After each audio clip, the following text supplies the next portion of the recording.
George here, and you're watching Know You As, a YouTube channel that's all about you, your creator, and the spirit that hates you. Today's topic is Believe It or Not, Part 2. So, you don't want to miss this. Sit back and relax, and I'll be back in a moment.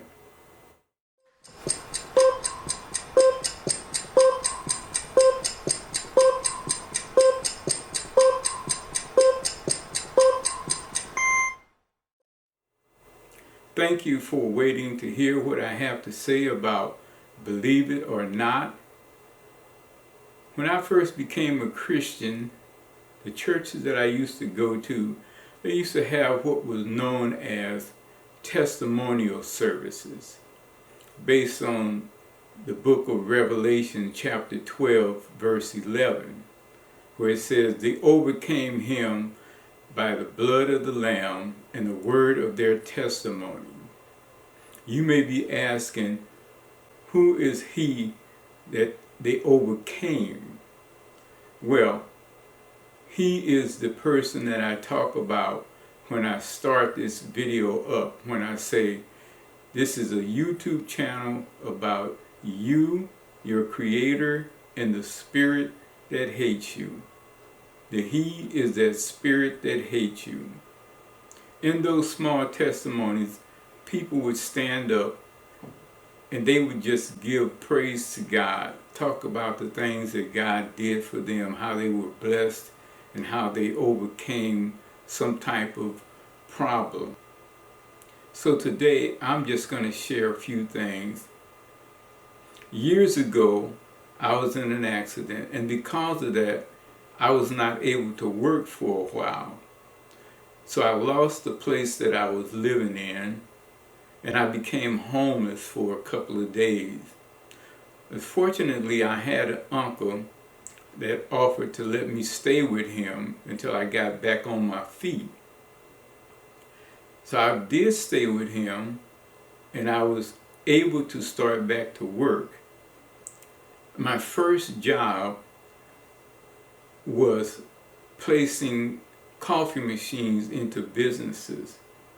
And one of the businesses that I went to was a Christian school. And while I was there placing the coffee machine, the principal came to me and asked me, was I born again? I told her no, because I didn't know what that meant. So she explained to me what it was to be born again. Then she asked me, would you like to be born again? And I said yes. So she prayed with me. And after we prayed, she gave me a little book called The Four Spiritual Laws. And she told me to just take it and read it. And I did that.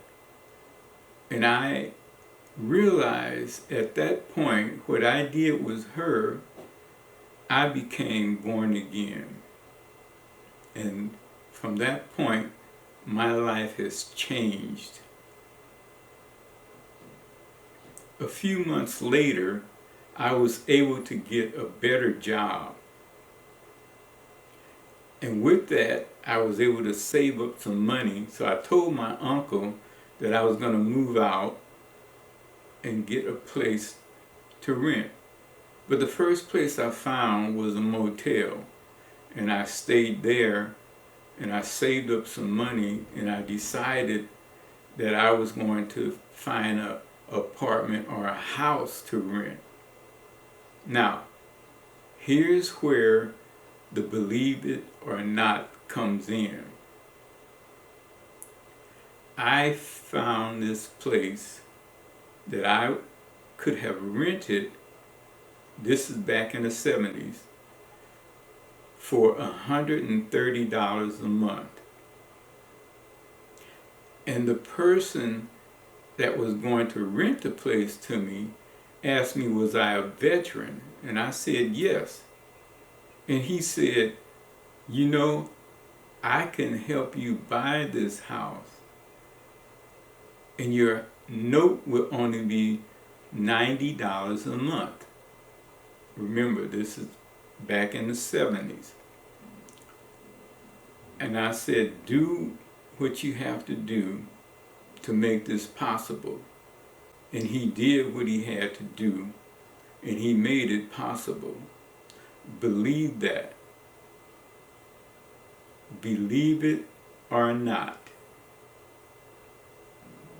That same house, I was blessed to stay there for 1 whole year without making a house payment.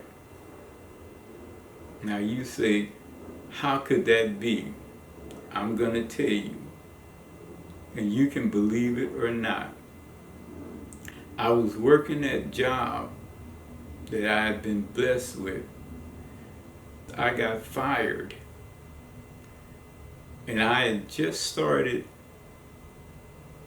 going to Bible study at night.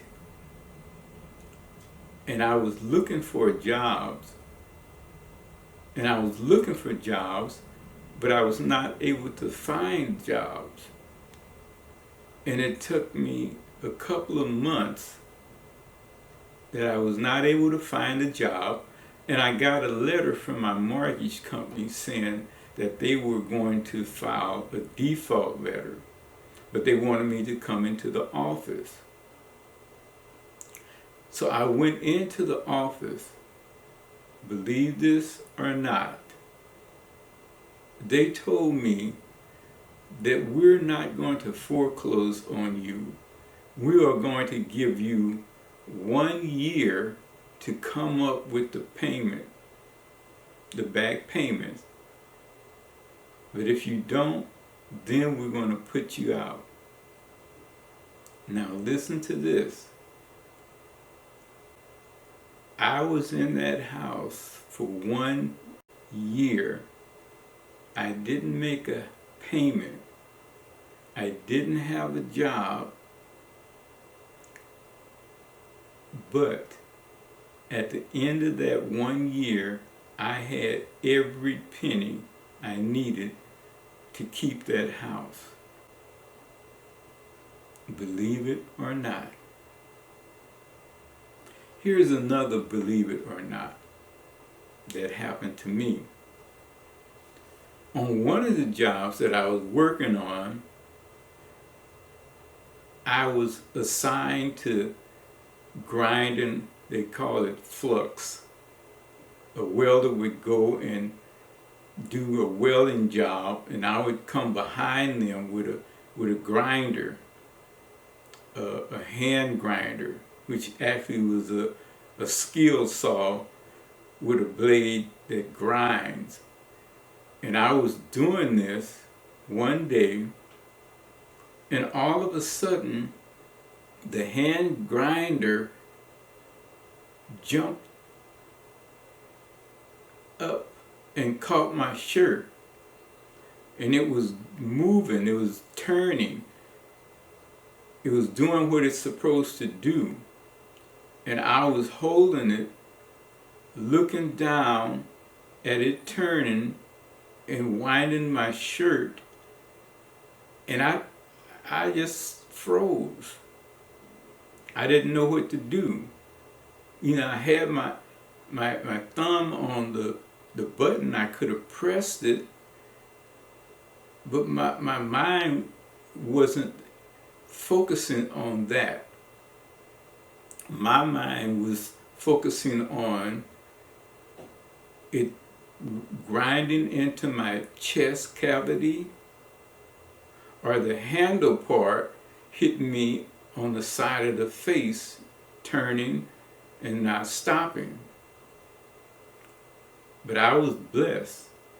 An individual saw what was going on, and he pulled a plug, and that stopped it. And I ripped the shirt off after it stopped, and I looked at my t-shirt, and all I had was a black circle showing where the grinder was turning. But there was no scratch on my body, on my face, nothing. Believe it or not. This is Brother George. You're watching Know You As. Don't forget to subscribe, give me a thumbs up, and ring that bell. See you next time.